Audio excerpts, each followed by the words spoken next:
Okay guys, make sure to like, comment, and subscribe. Now, fasten your seatbelts. Here we go. Okay guys, I'm back, and so are you, I see. It is February the 15th, and Saturday, and it's 11:24, so I guess by the time this is finished, it'll be the 16th. Anyway, let's dive right in, and we are going to be looking at an update on the coronavirus and some really serious things happening. So let's just get right to it. All right. Now, this is the first thing I wanted to show you, but it's not in any order. I've been collecting things for a few days now, so I'll just get through as much as I can get through, and I'll save the rest for the next update. All right. Tankers everywhere. Virus causes historic traffic jam across Asian supply lines. COVID-19's effect on global energy markets has been disastrous. OPEC slashed its oil demand forecast last week, and Goldman Sachs doubled down on its bearish oil take and has cut its oil price target by $10 to $53 for the year, as a result of a demand shock that is set to collapse Chinese oil consumption by 20%, or as much as 4 million barrels per day. The sharp decline in demand in China, which, by the way, is the world's largest oil importer, is now stranding oil cargoes off the country's coast and across Asia. Bloomberg's Stephen Straczynski records footage of an impressive parking lot of tankers and other vessels off the coast of anchorages of the port of Singapore, one of the largest freight hubs and busiest ports in the world. And much of the oil consumption decline is because, as we reported on Friday, China's economy is faltering and its industrial hubs remain shuttered. Take a look at the chart below. In February 7 to 13 week, steel apparent demand is down a whopping 40%, but that's only because flat steel is down only 12%, as some car plants have ordered their employees to return to work.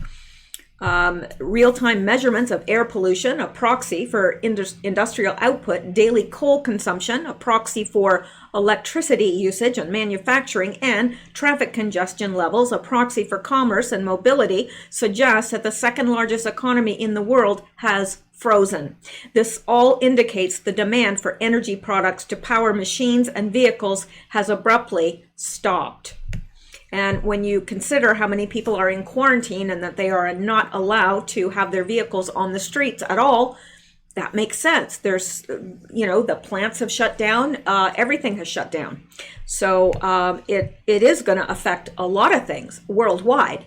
I mean, China, second largest economy, and if you think that what's happening over there isn't going to affect the rest of the world, you're sadly mistaken. A significant bottleneck for very large crude carriers, VLCCs, deliveries to China is developing, forcing some ports to reject new tanker loads, contributing to a parking lot of tankers sitting off the coast and in other regions in Asia. Some cargoes have been diverted to Singapore, Malaysia, South Korea, but even in those regions, tanker traffic jams are building. Crude storage in China filled up near full capacity last summer, mostly due to declining demand thanks to a decelerating economy. China's overall crude storage is about 760 million barrels versus a peak of 780 million barrels last June. Middle East traders who export crude via VLCCs to China reported weaker demand. VLCC rates from the Middle East to China have plunged since the virus outbreak began early last month. In gas markets, one Chinese company declared force majeure, potentially allowing it to walk away from contractual commitments. The measure was rejected by a Total SA and Royal Dutch Shell PLC. There are now 12 empty liquefied gas carriers sitting off the coast of Qatar, one of the world's biggest producers. While the precise reasons for the idling vessels aren't known, the timing coincides with ship diversions, cargo cancellations, and reduced demand in Asia since the virus took hold. Oil tankers have been dawdling off China, reported Bloomberg. Now, here's the thing. Do you think that there's just 1,000 people that have died and it's caused this kind of havoc worldwide? No. And I mean, I've said this before and I'll keep saying it. We're not being told the truth, not even close. So the parking lot of tankers developing off the coast of not just China, but other countries in the region have forced some traders to transfer crude to less expensive tankers to save on demurrage costs over the fear cargoes could be moored offshore for an extended period as an economic crisis in China unfolds. And to summarize what we know so far, China's economy is collapsing. Crude consumption is plunging, which has forced refiners to cut runs as a glut is developing, has now led to tanker parking lots moored off the shores of many countries in Asia. What is also known is that bunker fuel prices at major ports in Asia, including Singapore, Hong Kong, South Korea, Taiwan, and Japan, have been declining since the virus outbreak began early last month. The world is bracing for a huge virus shock from China, not seen in over a decade. This could easily tilt the world into recession. And I think that it would be irresponsible and naive of us to think that this is not going to have an effect on the economy. It's already having an effect on the economy. I don't know if any of you dabble in the stock market, but you can see the effect that it's having. So let's come back and this is the first video that I uploaded, and now I can just wanted to make sure that got tweeted out. Let's go back. Alrighty. I think we are here. Now, I'm going to go through something, and to tell you the truth, I don't even know where I got this from, but it's very, very good because it has a lot of links here. It's entitled The Missing Vial. Dr. Frank Plummer, former head of the Winnipeg Level 4 Virology Lab, died a week ago in Nairobi, Kenya. He had just undergone a new brain surgery to cure his alcoholism, and he died. Excuse me. No, I don't have coronavirus. Anyway, and here is the link to that. And we've gone over this before, so I don't think I need to re-investigate it, but Dr. Frank Plummer is very central to this whole thing. And he had undergone brain surgery to cure his alcoholism, and he then died. Plummer had a lousy habit of losing samples from the lab. Lab didn't tell police that 22 vials had been stolen. That's pretty irresponsible of a lab that deals with level 4 pathogens, most dangerous in the world. But yeah, he had a lousy habit of losing samples from the lab. So let's go here and see. Or maybe not. Anyway, lab didn't tell police that 22 vials were stolen. Oh, I bet you this is why. Hang on. Be patient. Nope, I'm not going to take us out there. Anyway, we had looked at all this before. So anyway, lab didn't tell police 22 vials were stolen. Former researcher in U.S. custody accused of cross-border smuggling. And in the U.S., a Harvard professor accused of being a Chinese sympathizer was arrested with 2 Chinese nationals. And we went over that as well. The Department of Justice announced today that the chair of Harvard University's Chemistry and Chemical Biology Department and 2 Chinese nationals have been charged in connection with aiding the People's Republic of China. Dr. Charles Lieber, 60, chair of the Department of Chemistry and Chemical Biology at Harvard University, was arrested this morning and charged by, not this morning, this is a little bit old, a few days old. Charged by criminal complaint with 1 count of making a materially false, fictitious, and fraudulent statement. Lieber will appear this afternoon before Magistrate Judge Marianne B. Bowler in federal court in Boston, Massachusetts. Yangqing Yi, 29, a Chinese national, was charged in an indictment today with 1 count each of visa fraud, making false statements, acting as an agent of a foreign government, and conspiracy. Yi is currently in China. Zhang, 30, a Chinese national, was arrested on December 10th, 2019 at Boston Logan International Airport and charged by criminal complaint with attempting to smuggle 21 vials of biological research to China. Yes, one of the, there were 22 vials stolen. He was smuggling 21. Where's the missing vial? Anyway, so he was charged by criminal complaint with attempting to smuggle 21 vials of biological research to China. On January 21st, 2020, Zhang was indicted on one count of smuggling goods from the United States and one count of making false, fictitious, or fraudulent statements. He has been detained since December 30th, 2019. So, one vial missing. Where is it? 22 lost in Winnipeg, 21 seized at Boston's Logan Airport. Where is the missing vial? Is it in the hands of a Chinese agent in the US or Canada, or did it get to Wuhan and get accidentally released? The big pharma firm Merck paid for the research and that was going on in Winnipeg Level 4 Lab and the Level 4 Lab in Wuhan. It was revealed in a Free Press interview with the Winnipeg Lab officials who released a written reply to the Free Press's questions. It is an associated PDF download with this link. And I will include that. Now, the PDF is 24416 microbiology lab responses and documentation. Merck wanted to develop a vaccine to the bioweapons so they could sell it to militaries and governments. The original scientists who were escorted out of the Winnipeg lab, along with their students from Wuhan, were doing research both in Wuhan and Winnipeg. Sources say this comes several months after IT specialist for NML entered Qui's office after hours and replaced her computer. Her regular trips to China also started being denied. So, it's interesting, isn't it? But I want to know, where's the missing vial? Where is it? What happened to it? Is that what got released? It went somewhere. It's not just floating around, nowhere.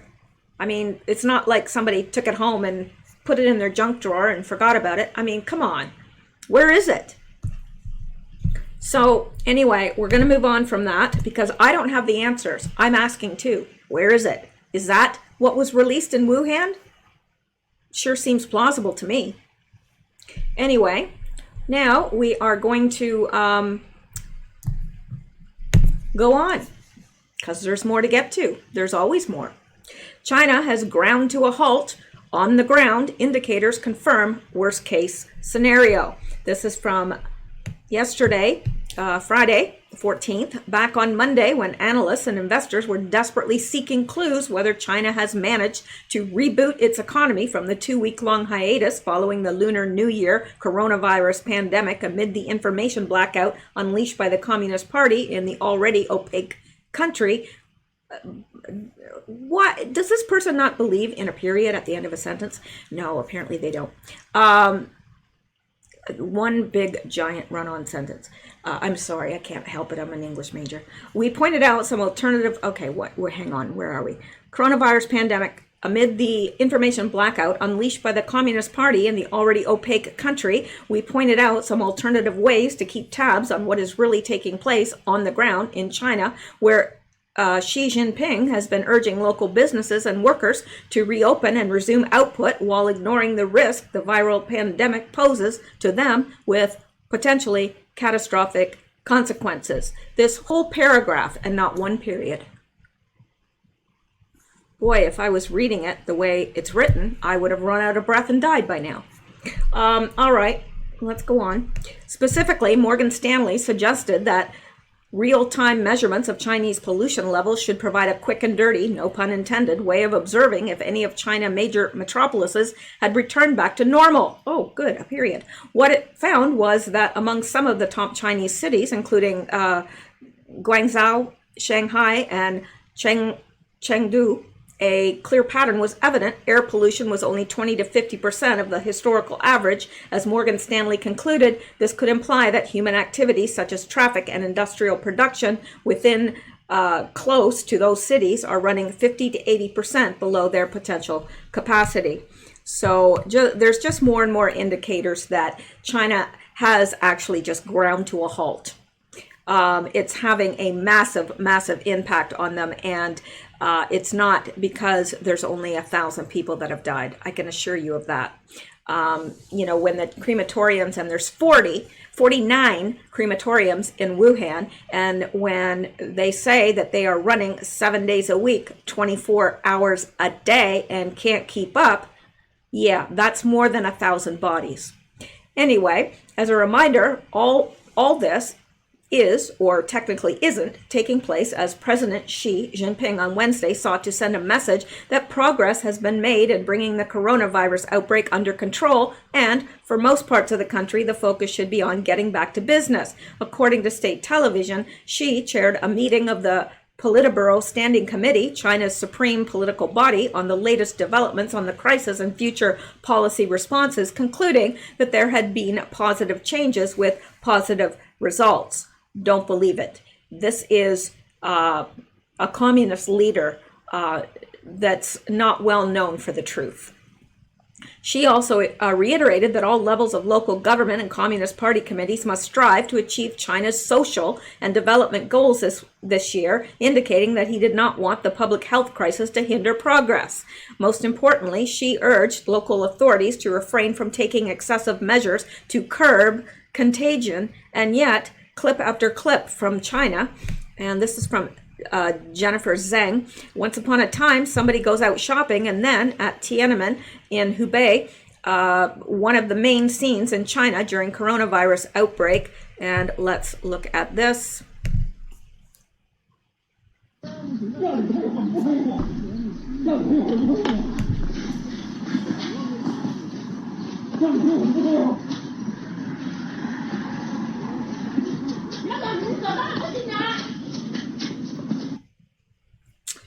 Yeah, not exactly sure what's happening there, but it doesn't look good. Game over, man. It's COVID 2019's time, not yours. I'm not sure what this is, but let's look.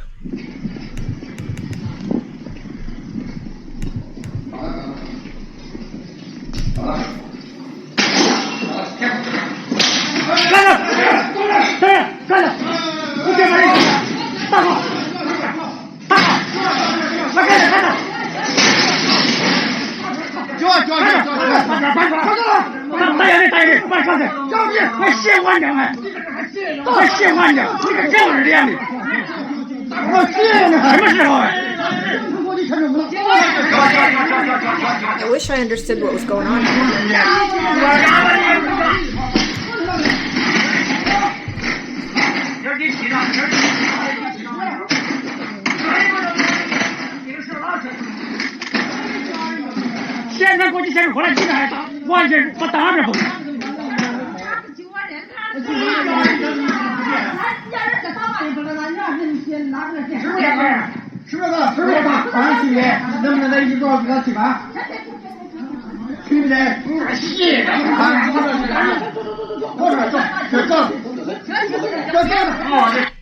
Haven't a clue what's happening there, but and that guy doesn't even have a mask on, so I don't know what that was all about, and I don't understand the in Xiaogan, Hubei, young men forced to kneel on the street because they could not go out, one of many scenes in China. Forced to kneel on the street, I guess because they went out and they weren't supposed to. I guess that's why they're being punished, I would assume. 微信收看43元。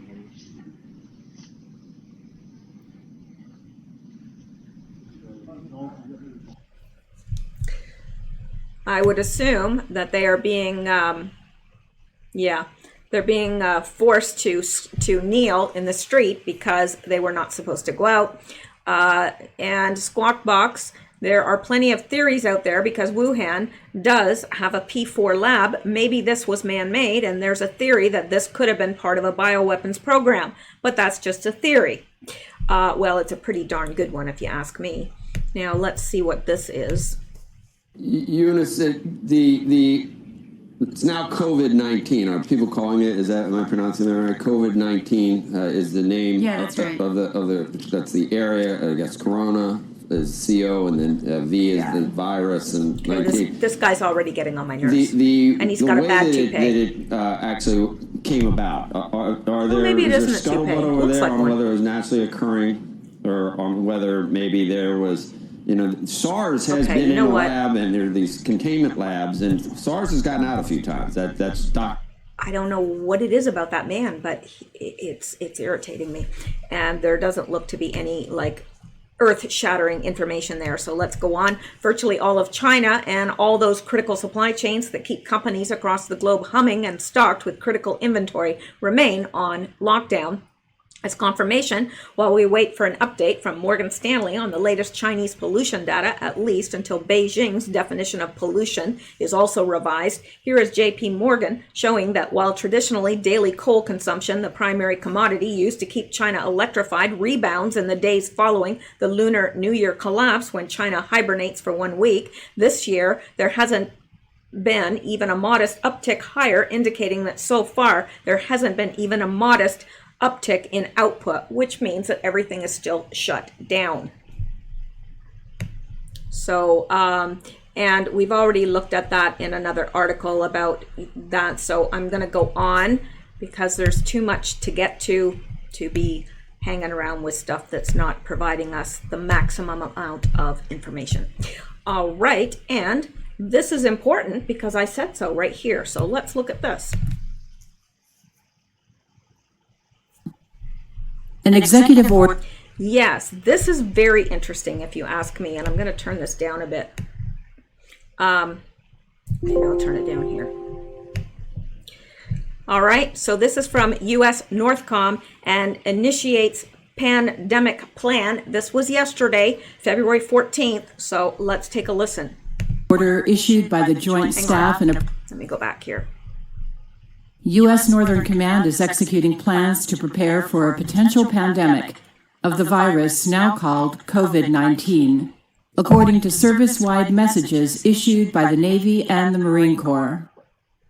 An executive order issued by the Joint Staff and approved by Defense Secretary Mark Esper this month directed Northern Command and geographic commanders to initiate pandemic plans, which include ordering commanders to prepare for a widespread outbreak and confining service members with a history of travel to China. The Navy and Marine Corps messages, issued Tuesday and Wednesday respectively, referenced an executive order directing United States Northern Command to implement the Department of Defense Global Campaign Plan for Pandemic Infectious Diseases. The document serves as the Pentagon's blueprint for planning and preparing for widespread dispersion of previously unknown diseases. U.S. Northern Command said Wednesday that it was directed by the Joint Staff on February 1st to commence prudent planning in their assigned role, synchronizing the department's plan for pandemic disease. The Marine Corps' mission, according to the message, is to prepare for potential outbreaks of COVID-19. The service must mitigate, respond, and recover from the effects in order to maintain force readiness. Department of Defense 3551-13 calls for preparing for a pandemic and ensuring open lines of communication in the community, diseases surveillance and detection, and response and containment. The Marine Corps has also told commanders to work with military treatment facilities on developing and executing any response and to stay up to date on CDC guidance regarding the virus. Like, share, and subscribe. This is Nancy Morgan Hart for Headlines with a Voice. So, U.S. Northcom has initiated the pandemic plan, something everyone should know. And if they don't, make them aware.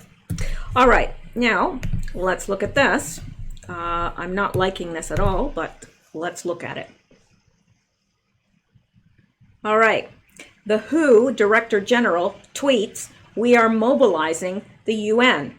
The blue helmets are coming. Now, this is a few days old. It's from February 8th, but it is very important. In Telehub, World Health Organization Director General Tedros Adhanom, I can't pronounce that last name. Let's call him Tedros. Sent out a tweet on Friday admitting that the United Nations is being mobilized. This means UN troops will rove and police various nations of the world, including the United States. The Director General tweeted, "Who is not alone? We are mobilizing the full power of the UN system and bringing together partners to support countries respond to the 2019 nCoV outbreak." And this is Tedros here. I stress that the world is facing a chronic shortage of personal protective equipment. This afternoon, I will be speaking to the Pandemic Supply Chain Network to identify the bottlenecks and find solutions to push the fairness of the distribution of equipment. And down here, he said, "Who is not alone? We are mobilizing the full power of the UN system and bringing together partners to support countries' response to the 2019 nCoV outbreak." Yeah, we're from the government and we're here to help you. Except this time it's, we're from the UN and we're here to help you. No thanks. No one country or organization can stop this outbreak alone. Our best hope and our only hope is to work together. Well, isn't that something? It's almost like this was planned, isn't it? You know, have the UN control the supply chain and all that, and yeah, gives them the ability or the permission to just come into whatever country they want. Yeah, anyway. And it says, recon request, if you spot any military troop or vehicle movements, please take pictures or video and contact newstips@intelihub.com with the details. It's coming, people, get ready. Now, I would ask, too, that if any of you see any of this, troop movement, military movement, whatever, UN vehicles, take a picture, send it to me, because I'll put it on air. All right, let's go back now to, hang on here, that's not where I wanted to be, and that's the video I just did. All right, so let's look at this. Coronavirus live, British oil rig workers at risk as crew member tested for deadly virus. So it seems like there's a lot of this popping up in the UK. Coronavirus panic has ensured amongst Britain oil rig workers as it has emerged one of the crew members is being tested for the deadly virus. This is a woman being arrested by police officers. Coronavirus, Chinese woman arrested by police officers. Don't know what that's about. The crew members who work on a North Sea platform the crew member who works on a North Sea platform is to be tested for the coronavirus. The worker recently returned from Thailand is being kept in isolation as a precautionary measure. They are being separated by the Turn Alpha platform until test results are known. Now, there's a lot, and I'm hearing this a lot on forums and so forth, that there's a lot of people that are showing up at hospitals with suspected coronavirus in the UK. So I don't know if that's true, and I don't think necessarily we would hear about it if it was, because unless it's somebody from the hospital, which it was in this case. But I don't think they're wanting it to get out. I don't think they want people to panic, because I think if we really knew, just knowing what I know, it's enough to send anybody into panic. And of course, that's not my intention in covering this at all. It's preparedness. It is better to prepare now than have it be too late. And you know what? If you prepare in vain, well, great. At least you were prepared and it didn't happen. So yeah, I think it's a win-win situation to prepare. There's a lot going on in UK, and I'm not going to take the time to update that right now because there's just too much to go through tonight. And This was in the Daily Mail. Coronavirus chaos, Heathrow, 8 planes locked down on the runway. Now, I haven't heard an update on this, so I'm not sure if this is, well, obviously they're not still there, but just wondering what happened with that. Hours of misery and coronavirus lockdown at Heathrow. Passengers tell how family of 8 from Malaysia were screened off by staff in hazmat suits aboard one of 8 flights quarantined simultaneously. So, yeah, that's a lot of people. And it says British Airways flight from Kuala Lumpur was held up on the tarmac for 2 hours when it landed at 6:45 a.m. Health workers and hazmat came on board the BA34 flight and set up a privacy tent around family of 8. United Airlines Flight 901 from San Francisco locked down at 9 a.m. this morning after landing at the airport. Sources say delays at airport have become daily occurrences due to enhanced measures against the virus. Captain reportedly told passengers there was a suspected case on board theirs and 7 other planes. London has been on red alert for more cases after its first confirmed diagnosis was announced on Wednesday. Almost 65,000 patients around the world have caught the virus and nearly 1,400 have died, almost all in China. And those numbers are not right, as we all know. Were you on any of the flights this morning or have a coronavirus story? Coronavirus story. Anyway, passengers endured hours of misery at Heathrow Airport this morning when up to 8 planes were put on lockdown over coronavirus fears after passengers on board complained of symptoms of the deadly virus. Mail Online understands a British Airways flight from Kuala Lumpur was held up on the tarmac for 2 hours when it landed at 6:45 after cabin crew grew concerned a Malaysian family of around 8 might have the contagious infection, now named SARS-CoV-2. You know, I keep hearing different names for this. I wish that they would just stick with one because it's becoming confusing. So let's go back because there's more. There's always more. And especially tonight, there's always more because I haven't got a prayer of a chance of getting through all this.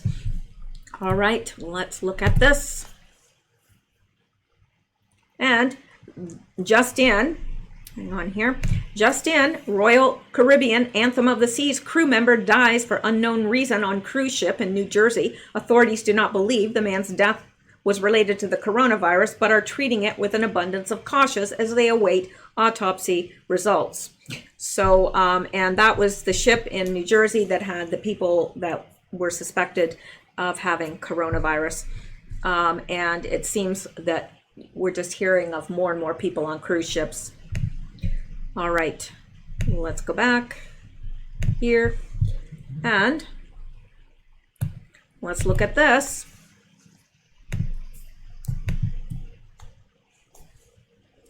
All right, exclusive. Former hospital administrator reveals possible COVID-19 connection to weaponized prions. Think about those poor people with rigor-like movements at the end and the fact they're showing Ebola-like bloodbath at the end. Former hospital administrator Constance Klostermeyer has shared information with IntelliHub regarding the possible origin and composition of COVID-19 and how it may have been developed in a lab, quite possibly making it one of the most deadly and indestructible contagions the world has ever seen. All you people that are saying, oh, it's just the flu. The flu's worse. I want to preface that, hang on here, that there are tons of info on this topic. This is only the bird's eye view of why all these roads seem to lead to COVID-19. Here goes, should be COVID-19. Here goes, start with this link published by American biologist Stanley Prusiner on 11/6/98 by the Proceedings of the National Academy of Sciences of the United States of America. 11 months earlier, Prusiner received the 1998 Nobel Prize in Medicine for his discovery of prions. He is now director of the Institute for Neurodegenerative Diseases professor of neurology and biochemistry at UCSF. And the links are not working for his biography, but I can send it later in a document if you wish. In a nutshell, he was raised in Cincinnati, important as you will see later, and attended the University of Pennsylvania and eventually pursued postgraduate work at UCSF. His father was a Navy man, and Dr. Prusner served as well. His interest in rare degenerative disease found its first love in a tribe in New Guinea who had exhibited an extremely rare and hellish disease named Kuru. Yes, we've all heard about Kuru. Where have we heard about that?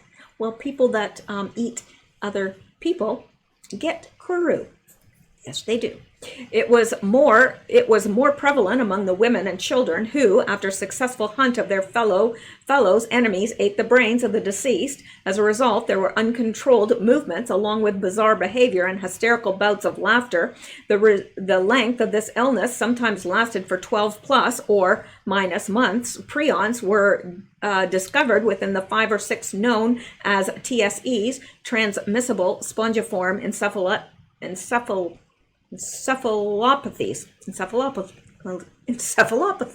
Say that 10 times fast. You can't, can you? Well, then don't make fun of me. All right. And where did I leave off here? Okay. Among these are Kuru, mad cow, and others. Prions are not living organisms and thus cannot be killed. They can be destroyed by lengthy burning at 2000 degrees Celsius or more. Whew, that's hot. They are a pathogen that is devoid of DNA, RNA, and devoid of nucleic acid. This point is critical. As witnessed by scientists, prions can exist for decades or more, even within formaldehyde. They can attach themselves even to stainless steel surfaces. I might be skipping around a bit, but you'll see the connections. ScienceAlert.com published a paper on 6/7/2018 entitled "A Deadly Contagious Brain Protein Was Just Made in the Lab for the First Time." It addresses the first successful synthesis of artificial human prion. If you look at the article, please see the connection to neurologist Jerry G. Safar of Case Western Reserve School of Medicine, Cincinnati. They now have a national prion disease pathology surveillance center there. There are others around the world, but difficult, if not impossible, to find. I am building up to a bombshell here, and I will try to be as succinct as possible. In his paper entitled "Transmissible Spongiform Encephalopathies," published just on 9/13/2019, stated no known cures or treatments for prion disease and thus 100% fatal. Question: why is the U.S. government putting so much funding into prion research when the U.S. experiences only 300 cases a year? Worldwide, there are only 102 cases per million people because prions are a pathogen that can possibly cure Alzheimer's, dementia, etc., or destroy humanity as we know it. Intentionally or internationally, prions among the scientific, medical communities, and intelligence agencies know this can be the deadliest bioweapon in history, even more so than radiation, chemical warfare, and nuclear war. Radiation cannot destroy prions. One more part, the SHT, the caca hit the fan scenario is coming. Defense.iq is a website you have to see. Within the article is a link to an upcoming CBRN summit and live exercise in Geneva, Switzerland that took place recently, 11/11/13 to 2019. The website will list the agenda and who is attending. It includes mostly top-ranking military from the U.S., Germany, Spain, Switzerland, and NATO. It also includes the International Red Cross, head of Weapon Contamination Unit, and the head of the CBRN, Chemical Bioweapon Radiation and Nuclear Sector, Douglas Rice, Executive Officer for CBRN, U.S. Department of Defense, Department of State, Health and Human Services, and U.S. Army, as well as the armies of other attending countries. Attendees are not named, only their positions are listed. You can download this list. Okay. White House sent a letter of inquiry to the National Academy of Scientists, Marcia McNutt, inquiring about the possibility of a COVID-19 bioweapons virus. See the connection now? National Academy is leading prion research and has billions invested. Why did the White House send directly to this entity? In addition, prions can multiply and synthesis as well as damage proteins by folding them. Their action is not immediate and can be dormant for decades. Now that this pathogen is synthesized, there are innumerable possibilities for this as a bioweapon, especially attached to a virus. Every infection will be different. On Sunday, the pathogen mutated approximately 14 times within a controlled environment. The question is, if this is so, then those who are testing negative may be positive. So those patients discharged as cured could possibly be carrying the virus, and for decades. This is true because prions have no nucleic acids, and the tests they're using now are based on nucleic acid. All fetal life will be doomed as well, and the pathogen can easily jump between animal and human. If you're still interested, let me know. I can continue researching. This needs to get out, possibly via your news service and perhaps InfoWars. How many WHO officials, doctors, or scientists have said the word prion in all of this? The obvious symptoms and variety of the virus range from mild to fatal. If prions are involved, those who have been cleared or are symptomatic can be deadly. He means asymptomatic. Those who have been cleared or are asymptomatic can be deadly. Of course, it depends on the design these scientists put on it. This needs to be put out there now, and with continued information and coverage. Think about those poor people with rigor-like movements at the end, and the fact they're showing Ebola-like bloodbath at the end. Remarkable, only men have shown this symptom. Keep in touch if you'd like. Have a good day, and let me know if I can be of help. God bless you, brother. This is the fight for truth. Additionally, it is important to point out that the incubation period may be up to 24 days as reported by the Straits Times. And here is, there's a lot of blood there. And I drew everybody's attention to that way back when this all started. This is not normal flu. What's up with the blood on the street? Now, possibly this person, they don't look like they're wearing a mask. They may have been shot. I don't know. I don't necessarily think we can prove that that blood is caused by the virus, because this person may have just fallen dead and hit their head. I don't know. But anyway, let's go on. Lots of information here, I know, and I'm going through it rather quickly because there's a lot to get through in a short amount of time. All right, let's look at this.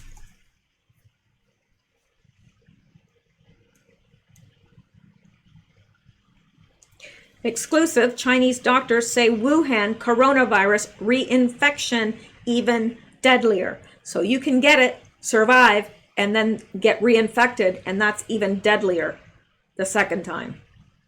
Instead of creating immunity, the virus can reportedly reinfect an individual and hasten fatal heart attack.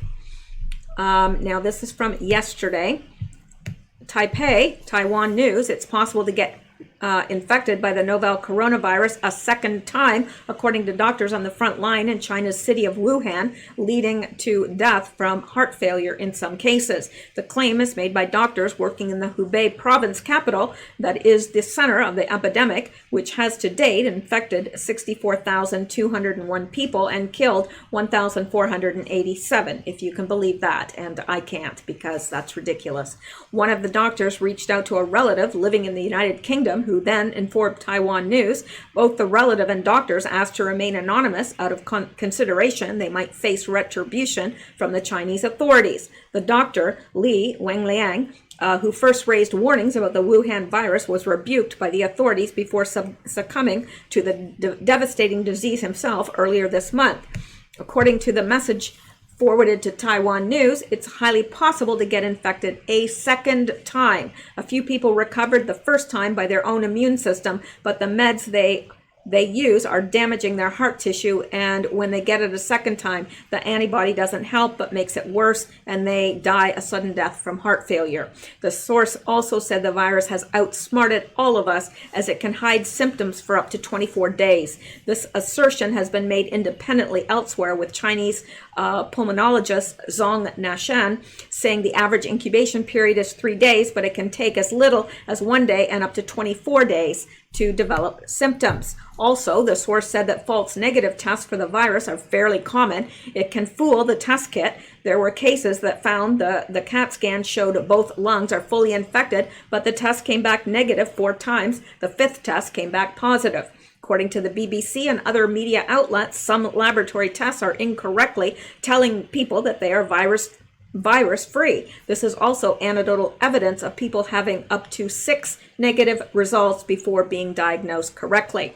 Dr. Li Wenliang first raised concerns about this. His own test results had come back negative multiple times before he was finally diagnosed. False negative tests raise question marks over how many people have the Wuhan coronavirus, with many believing the Chinese authorities have massively underreported the number of cases and deaths.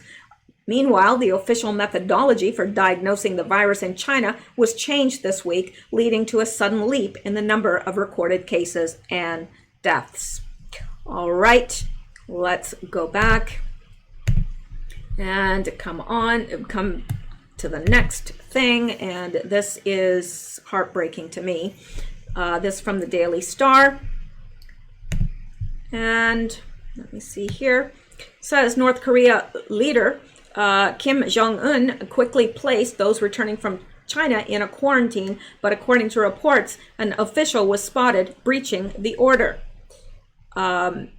A North Korean official has reportedly been executed after breaching the country's strict rules surrounding coronavirus. Maniac leader Kim Jong-un has set the rules surrounding those who had returned from China, according to reports. He then ordered them into a quarantine, but according to Korean news outlet Wikitree and other outlets in the region, an official was executed after he was spotted at public baths. The method of execution was by shooting, the report adds, and the quarantine applied to individuals who had visited China in the last 30 days after the outbreak started there. Well, you know what? People are saying that maniac leader Kim Jong-un, but if you were the leader of a country and you were fully aware of what this virus was capable of, and you had people in quarantine and one sneaks off to go to public baths, I think that if he didn't do something very radical, that more people would think, what the heck, I'm supposed to be in quarantine, but I don't feel like staying here. You know, kind of like the people in Trenton here. So anyway, yeah, I mean, it's horrible. But that person is literally putting other people's lives in jeopardy. So, I don't know. All right, let's go back because we can. And let's see what else we have. Quite a bit. This is from Taiwan News, which is a heck of a lot better than the news we get. Update, rise in sulfur dioxide could be a sign of mass cremations in Wuhan. Windy map shows spike in SO2 emissions from Wuhan, possibly signaling increased cremations. So you've got a lot of people attacking this sort of thing, saying, oh, that's ridiculous, whatever. I don't know. It's being reported in Taiwan, so let's cover it.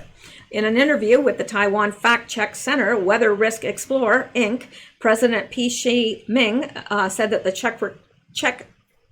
company Windy derives its data on pollutants from NASA's GEOS-5 simulation system, which is not based on real-time satellite data, but rather near real-time estimates derived from past emissions level. Peng said the burning of oil or coal would produce high levels of sulfur dioxide, while the human body is mainly composed of hydrocarbons and proteins.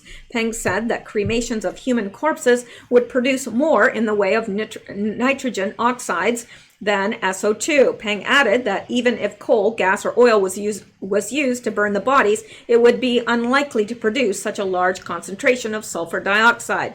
Publicly available satellite images from NASA's Fire Information for Rescue Management System shows dramatically increased open-air fires during the period of the Wuhan virus outbreak from January 11th to February 11th compared to October 2019. The image shows open-air fires in Wuhan in October 2019, which precedes the earliest reported cases of the disease. In this image, a few scattered fires in a dark blue signifying a fire radiative power of 1 and light blue signifying a FRP of 5 can be seen. The second images show open fires in and around the city from January 11 to February 11. Over this period, there's a notable increase of fires in dark blue, light blue, and green, which signifies an FRP of 10. A staffer from the funeral home in Wuhan, the epicenter of the novel coronavirus outbreak, claims the number of bodies she and her co-workers have had to transport and cremate each day is 4 to 5 times higher than the usual amount. Based on the amount of the Wuhan funeral home staffer, the daily average of bodies suspected of being coronavirus victims is estimated 225 or 4,725 bodies at a single Wuhan funeral home since January 22nd. There are 8 registered funeral homes in Wuhan. If the account of the funeral home staffers is true, this would mean that there are 1,628 deaths per day in the city and 34,200 over the past 21 days. But we had another Chinese physician saying that there were 49 crematoriums. So okay, this is the people that are coming to the funeral homes, but there's still 49 crematoriums not being accounted for. So there you go. Taipei, data from windy.com on Sunday, February 9th, showed heightened levels of sulfur dioxide around Wuhan, the epicenter of the novel coronavirus, causing some to speculate that it is a sign of mass cremations of victims of the deadly disease. On Sunday, images of windy.com maps started to appear on social media, showing an alarmingly high level of sulfur dioxide being released, with no other city in China showing similar concentrations, with the exception of Chongqing.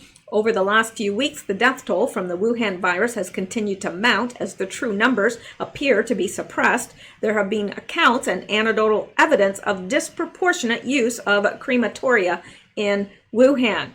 Intel Wave on Sunday shared an image on Twitter showing sulfur dioxide levels soaring to whatever that is, I don't even know what that means, on a map of Wuhan on windy.com, far above the danger level of, okay, so the danger level is 80, I think, what is that? UG. I used to know that because I had a degree in pharmacy, but I don't remember what UG is. Anyway, but the danger range is 80, and they've been showing levels at 1700. So Intel Wave listed a few possible explanations for this increase in emissions, with the first being a power plant. However, none of China's numerous other power plants were seen emitting such large numbers that day. The second possibility proposed was the burning of refuge and animal carcasses, but the author questioned why such burning would be taking place as opposed to the standard practice of burying garbage. Good question. The third possibility proposed was that dead bodies are being burned on the outskirts of the city. The death numbers are way higher than the CCP is letting on, and things are really, really bad. One netizen even calculated that it would take the burning of 14,000 bodies to reach such a high level of SO2. If this, and it says, if this tweet gets taken down, you'll know what happened. This is from four chins, so take this with a grain of salt, but one poster extrapolated from the SO2 release data an estimated 14,000 bodies would have to be burnt to reach this level of emissions. All right. According to the Department of Public Health of the U.S. state of Georgia, crematories release a wide variety of chemicals besides SO2, such as mercury, dioxin, hydrochloric acid, nitrogen oxide, carbon monoxide, and dioxins. Twitter user Vet Watching pointed out that the elevated SO2 levels could also be explained by burning of tons of contaminated medical waste. Now that is true as well. Environmental scientist Dr. George Emanuel was cited by Healthcare Without Harm as saying the burning of medical supplies releases a number of pollutants, including fly ash, heavy metals such as arsenic, chromium, copper, mercury, and lead, acid gases such as hydrogen chloride, hydrogen fluoride, sulfur dioxides and nitrogen oxides, carbon monoxide, and organic compounds. So whether or not it's from the burning of bodies, we don't know. It could be the burning of medical waste, but it's a ton of burning. All right, let's go back. And we're gonna leave this for its, about the locusts in Africa, but I think we're gonna leave that for a minute and just stay on the topic of the coronavirus. Okay, video of Cambodia. This is a disaster right here. It's a disaster. Thank goodness Cambodia was willing to take these people in, but oh my gosh, video of Cambodia Prime Minister shaking hands with passengers disembarking from Westerdam. A U.S. citizen who was on the ship was tested positive for coronavirus after arriving in Malaysia, and he doesn't have any protective gear, no gloves on his hand, but he's shaking all their hands. So if it wasn't in Cambodia before, it is now. Simply amazing video from my mom, who has been stuck on the Westerdam ship, of the Prime Minister of Cambodia greeting each passenger as they get off the ship and giving them flowers. So thankful for the officials who let them in and are helping to get them home. And absolutely, it's a wonderful thing to do that the Prime Minister came out, gave them each flowers. It's wonderful. But it was a little foolhardy to greet them with no mask and no gloves. So I'm really hoping that nothing happens to this man. And I don't know if he's a good leader or not. I don't know too much about Cambodia except what's happened in the past. All right, now let's take a look at this. We may actually get through all this. Now, this is a woman, and there's what do you call that? What's that called? When they put the words underneath. I don't know. It's left my mind. But anyway, we're gonna play this. So let's look at this, and I'm gonna make it larger so you can read it, because she's speaking in Chinese, but there is the English is beneath. 武汉这个事情，武汉这个瘟疫，都是有计谋、有计划发出来这个瘟疫，因为是政党里面你搞我，我搞我的事情，牺牲的是我们平民老百姓，我的家人，我的父母在家等死，没有人关心我们平民老百姓的性命，有钱也买不到药，有钱也买不到病房。然后香港同胞，你们独立我支持，台湾独立我也支持，西藏、香港独立都支持，摆脱共产党的邪恶手爪，腐败的政权，邪恶的社会，没有一个人可以自由发声，没有一个人，只有一个人自由发声就去警察局喝茶、拘留、判刑，法律是他们判的，不是我们来说的。他们能说判几多年就能判几多年，律师都没有用的，有一个正义的律师都会关起来，他不会为政治而说话，因为他们有邪恶的政权压迫下不能真正的说话。我要告诉你们，一个人牺牲，两个人牺牲，革命肯定是有血有肉来牺牲。我想站出来，我暴露出来，我就要站出来，我就要牺牲，为我的父母，为我的家人，为我以后的后代可以自由的生活。我发声，我也很危险，我也知道，但是我已经受不了了。满院子的人在医院里面，没有病床，没有医药 ，CCTV 讲的那个新闻全部都是假的，全部。他们的吼声，他们的叫声，我看到了。我要发声，我要为我发生，我要为中国同胞发声。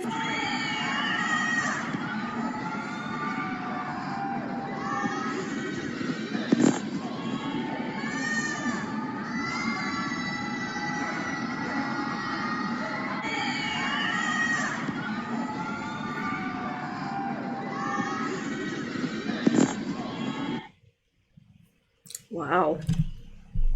And you know, it's so sad because they're facing the same thing that we're facing in this country in terms of, but it's 1,000 times worse over there.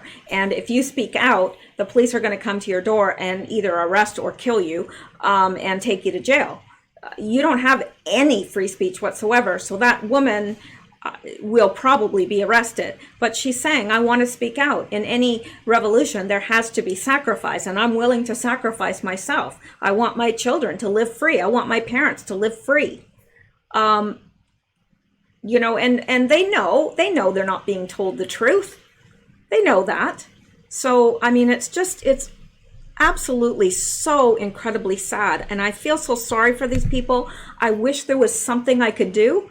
And I hate watching these things and not being able to do anything to stop it. I can pray, and I do believe in prayer. I most certainly believe in prayer. And maybe that is the best thing we can do for them. I don't know what else we can do. But let's look at this. Can't remember what this is, to tell you the truth. Yes, by our calculations, 760 million people are living under some kind of residential lockdown. Now, this is very new article. To stop the spread of the coronavirus, much of China has effectively shut down. What's not being fully appreciated is how extensive the closures are. By our calculations, 760 million are living under some kind of residential lockdown. So that's a lot. 760 million people?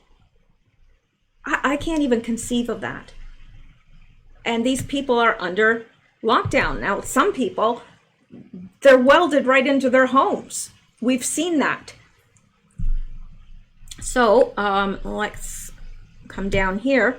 It's one of the largest social control experiments ever, anywhere, even in China. To do it, Beijing is relying on local party officials, police, and busybodies known as grid workers. They've effectively closed down many cities to outsiders. This is a station at a closed city.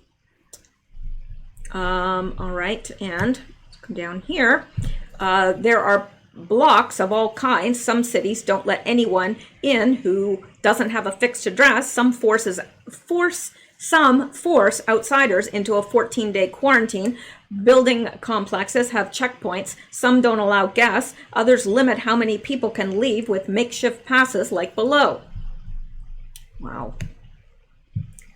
And likely more than 100 million people are being limited to how often they can leave their apartment. Rules can be random, enforcement arbitrary. That's what happens when you have so many grassroots communist party types enforcing rules. At a village level, many have set up barricades.